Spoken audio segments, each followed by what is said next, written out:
All right. Looks like we're ready to tackle this stress thing head on. Yeah. We've got a pretty fascinating collection of your notes and research here, Hmm. all about understanding and managing stress, Right. especially in this crazy 21st century. Yeah, it's So get ready for some aha moments. definitely. We're going deep on this one. So good. And most of what we're looking at comes from reduceyourstress.txt. Okay. By the end of this deep dive, Mm, I think you're going to walk away with some practical tools for sure. and hopefully some surprising insights Yeah, to help you navigate stress. definitely. So think of it as like your personal stress-busting toolkit, I like that. curated just for you from your notes. Sounds great.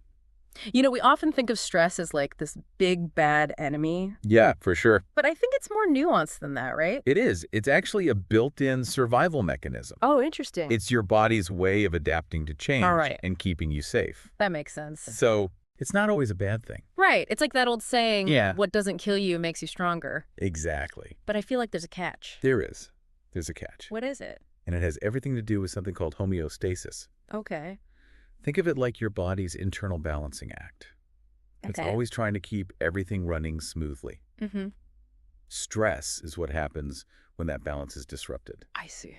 Like your body hitting the alarm button. No, my body's basically like a high-tech security system. It's Exactly. constantly scanning for anything out of the ordinary. That's a great way to put it. Thanks. And just like a security system, your stress response is designed to be temporary. Okay. You face a challenge. Mm-hmm. Your body kicks into gear. Yeah. You overcome the challenge. Okay. And then things go back to normal. So what happens when the alarm keeps going off?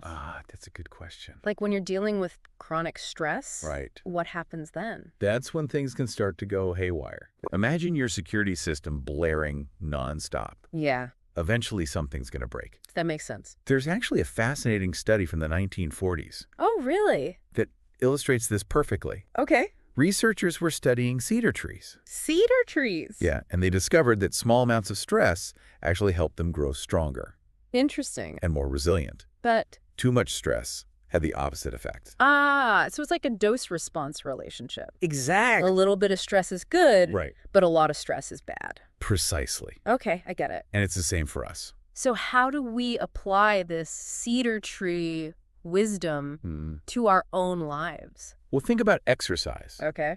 It puts stress on your muscles Yeah, and cardiovascular system, but in a good way. right. That makes you stronger and healthier. That's true. Or learning a new skill. Okay. It can be challenging Yeah, and push you outside of your comfort zone, for sure. but the reward is growth and accomplishment. So it's about finding that sweet spot. Yeah. The right amount of challenge Exactly. that pushes us without overwhelming us. That's it. I like that. Now, when it comes to understanding how stress affects us, Mm-hmm. we need to talk about hormones. Okay, bring on the hormones. They're the chemical messengers that control so many functions in your body. Right? And when it comes to stress, cortisol is the star of the show. Okay. Cortisol. Yes. I've heard it called the stress hormone. And for good reason. When you encounter a stressful situation, your body releases cortisol, Okay. which helps you cope, By increasing your energy and focus. Oh, okay. Think of it as your body's built-in alarm system, Gotcha. giving you the boost you need to face a challenge. So cortisol isn't always a bad thing. Not at all. It's actually essential for life. Really? Yeah, it helps regulate your sleep-wake cycle, Huh. your metabolism, even your immune system. Wow. The problem is when you're constantly under stress, Yeah. your cortisol levels stay elevated for prolonged periods. Yeah. And that's when you start to see negative effects. Like what kind of negative effects? Well, have you ever noticed that when you're stressed, you crave sugary foods Oh, yeah, for sure. or have trouble sleeping? Definitely. That's cortisol at work. Oh, wow. It can disrupt your sleep, mess with your blood sugar, Oh. and even suppress your immune system, Oh. leaving you more vulnerable to getting sick. So chronic stress really does a number on your body. It really does. So what are some of the things that trigger this flood of cortisol in our modern lives? It's more than you might think. Really? Obviously, there are the big things like work deadlines, relationship issues, or financial worries. Of course. But there's more to it than just those big-ticket stressors. Okay. What else is there? There are a lot of hidden sources of stress Okay. that people don't always recognize. Like what? Things like lack of sleep, Okay. chronic infections, Interesting. or even environmental pollution. Really? Yeah, these things can trigger a stress response. Huh. That's fascinating. It's like our bodies are picking up on all these subtle stressors Yeah. that we might not even be consciously aware of. That's kind of scary. It can be. So it sounds like our modern lives are kind of like a constant stress buffet. It's true. No wonder so many of us are feeling overwhelmed. We're constantly bombarded with information, Yeah. stimulation, and demands on our time. Right. So it's more important than ever to understand how to manage stress effectively. I agree with that. So how do we know if we're stressed? Yeah, that's a good question. Are there any warning signs we should be looking out for? Yeah, are there? That's a great question. Okay. And the answer is yes, absolutely. Good. Your body is constantly giving you clues about how it's feeling. So, You just have to learn how to listen. okay, I'm listening. Tell me more. Sometimes the signs of stress are obvious, like feeling anxious Okay. or having trouble sleeping. Right. But sometimes they're more subtle, like Yeah. getting headaches more often or feeling constantly fatigued. Oh, yeah, I've definitely felt that. So it's not always easy to connect the dots Mm-hmm. and realize that stress might be at the root of these symptoms. I know. I think I just ignore those a lot of the time. A lot of people do. So what can we do about it? Well, that's what we're going to talk about next time. Okay, I can't wait. It's going to be good. I'm excited to learn more about this. Me too. Okay, sounds good. Yeah. We'll be back soon to explore even more stress-busting strategies in part 2. Okay. See you then. It's helpful to have some objective ways to measure your stress levels. Okay, so like how? One interesting tool is something called heart rate variability, or HRV for short. HRV. Okay, I've heard of that. Yeah, so it's basically a measure of the tiny variations in time Mm-hmm. between each heartbeat. Okay. It might sound strange, Yeah, a little bit. but these tiny fluctuations actually tell us a lot about how well your nervous system is adapting to stress. Really? Wow. So what does a healthy HRV look like then? Generally, greater variability is a good thing. It means your body is able to quickly shift gears and adapt to changes, kind of like having good reflexes. Oh. If your HRV is low, it could be a sign that your nervous system is stuck in overdrive. Oh. And that can contribute to all sorts of health problems over time. So how do you measure that? You know what? You can actually track your HRV with fitness trackers and smartwatches. Oh, really? Yeah, technology is making it easier than ever That's cool. to tap into these subtle signals from your body. I like that. You can also get insights into your stress levels through traditional blood and urine tests, Okay. which can measure things like cortisol and other stress-related hormones. Right. One you might have heard of is prolactin. Prolactin, isn't that the hormone involved in like lactation? It's true that prolactin is best known for its role in breast milk production, Right. but it actually has a variety of functions in the body, Oh, okay. including playing a role in stress response. Huh. Interesting. When you're chronically stressed, your prolactin levels can become elevated, which can interfere with things like sleep, mood, and even libido. Oh, wow. Okay. So if you're feeling off Yeah. and suspect stress might be a factor, Okay. don't hesitate to talk to your doctor about getting some tests done. That's a good tip. Yeah. It's amazing how much we can learn about our health just by paying attention to these hormonal signals. Right. It really highlights how important it is to manage stress effectively. It is. So let's shift gears a little bit Okay. and talk about solutions. Sure. What are some practical things people can do to start dialing down their stress levels? Well, you've got a lot of great information in your notes here Yeah. about different stress-busting techniques. Yeah, I got a bunch here. Where do you want to start? Let's talk about breathing. Okay. I've heard that something as simple as changing the way you breathe can have a profound impact on stress. You've heard right. Breathing is one of the most powerful tools we have for regulating our nervous system. Oh, wow. Okay. When you're stressed, your breathing tends to become shallow and rapid. Which activates your fight or flight response. Right. But by consciously slowing down and deepening your breath, you can actually switch off that alarm system and activate your relaxation response. Really? That's incredible. Yeah, It sounds almost too simple to be true. I know it does. Are there specific breathing techniques that you recommend? There are many. One that's easy to learn and incredibly effective is called box breathing. Box breathing. You simply inhale for a count of 4. Okay. Hold your breath for 4, exhale for 4, and Yeah. hold again for 4. Got it. Repeat this cycle for a few minutes, Okay. and you'll be amazed at how quickly you start to feel calmer and more centered. I'm definitely going to try that one. Good. What about other relaxation techniques like meditation? Mm-hmm. Is there any evidence that those actually work? Absolutely. Meditation has been studied extensively, Okay. and the research shows that it can have a wide range of benefits for both mental and physical health. Like what? Including reducing stress, improving sleep, and even boosting your immune system. Wow, really? Yeah, I've tried meditating before, but I always find it hard to quiet my mind. I hear that a lot. Any tips for beginners? The key is to be patient and kind to yourself. Okay. It's perfectly normal for your mind to wander. Oh, good. Don't get discouraged. Just gently guide your attention back to your breath or your chosen point of focus. Okay. Even 5 minutes of meditation a day can make a difference. Well, that's encouraging. Yeah. What about diet and nutrition? I know you mentioned earlier that things like food sensitivities can trigger a stress response. Right. So is there a stress-proof diet? Yeah. That's a good question. What should people be eating to support their resilience? There's no magical diet that will eliminate stress entirely, Okay. but what you eat can definitely impact how well you cope with stress. Okay, so what should I be eating? The good place to start is by focusing on an anti-inflammatory diet. Okay, anti-inflammatory diet. Tell me more about that. Basically, it's about cutting back on processed foods, sugary drinks, and unhealthy fats, and focusing on whole, unprocessed foods. Okay. It's like fruits, vegetables, lean protein, and healthy fats. Okay, got it. These foods are packed with nutrients that support your body's natural defenses against stress and inflammation. So it's not just about what you eat, but also about what you avoid. Exactly. Yeah. And when it comes to those pesky food sensitivities, Yeah, paying attention to how different foods make you feel is key. right. If you suspect certain foods might be triggering a stress response, Yeah, you could try an elimination diet, an elimination diet. where you eliminate those foods for a few weeks Okay. and then slowly reintroduce them one at a time to see how your body responds. That's a good idea. I like that. Yeah. And what about supplements? Are there any that are particularly helpful for managing stress? There are a few that stand out. Okay, like what? One is vitamin C. Okay. It plays a crucial role in the production of cortisol. And studies have shown that people with adequate vitamin C levels tend to have a milder stress response. So even though vitamin C won't prevent stress, it can help you handle it better. Exactly.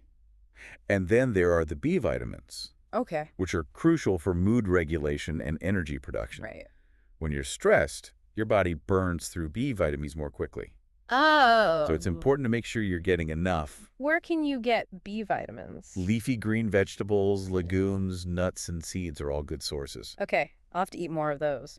And if you're not sure if you're getting enough through your diet, Yeah. talk to your doctor about whether a B-complex supplement might be right for you. Okay, good tip. Now, you mentioned earlier that our gut health is also connected to stress. Right. It's all connected. It is. Can you elaborate on that a little bit? Yeah, please. Absolutely. Your gut is home to trillions of bacteria, Oh. and these bacteria play a vital role in your overall health, including your stress response. Yeah. When your gut bacteria are out of balance, it can actually send signals to your brain that increase anxiety and stress. Oh, wow. So what can you do to support a healthy gut microbiome? Eating a diverse range of fiber-rich foods is crucial, as fiber acts as food for your beneficial gut bacteria. Okay, fiber? Fermented foods like yogurt, sauerkraut, and kimchi are also great sources of probiotics, Right. which are live beneficial bacteria that can help replenish your gut flora.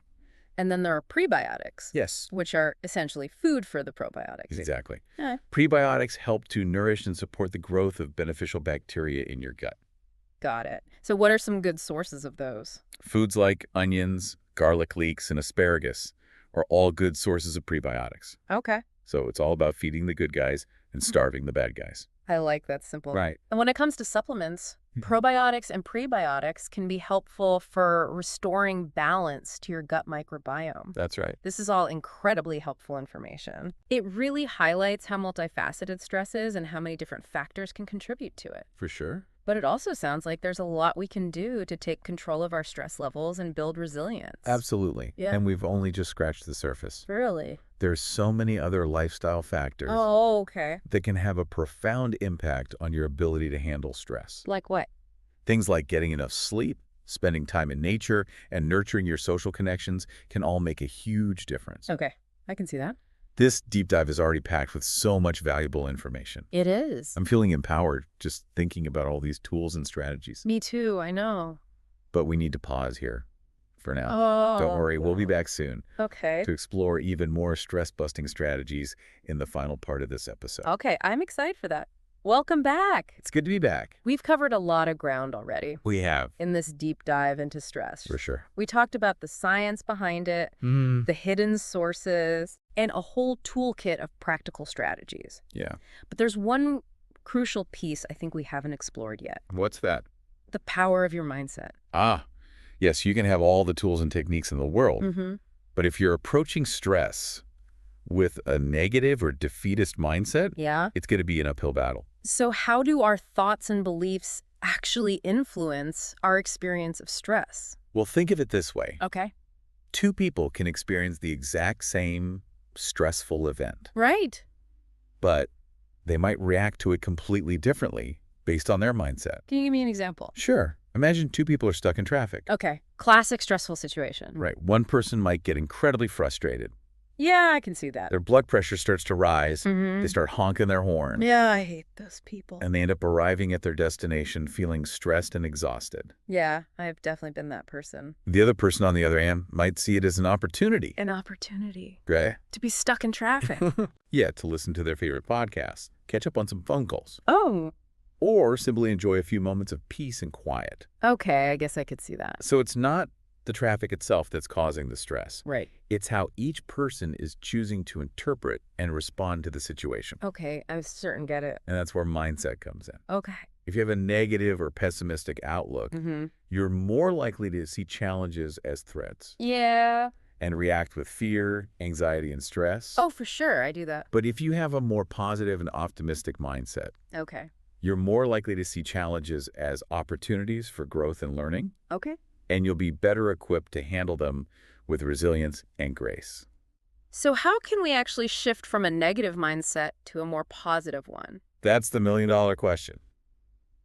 It's easy to say think positive thoughts, Right. but it's not always easy to do in practice. It's not. It takes conscious effort and practice. Yeah, especially when you're feeling stress. Exactly. Yeah. But it's definitely possible. Okay, good. One powerful technique is to start paying attention to your self-talk. Self-talk. What's that? It's that constant stream of thoughts running through your head. Oh, yeah. Are you constantly criticizing yourself? S- Dwelling on negative experiences? yeah, sometimes. Worrying about the future? Oh, yeah, all the time. Or are you focusing on the positive aspects of your life? Well, I try to. Encouraging yourself? Not as much as I should. Looking for solutions? Sometimes. It's about becoming aware of that inner dialogue, Right. because it really does have a big impact on how we feel.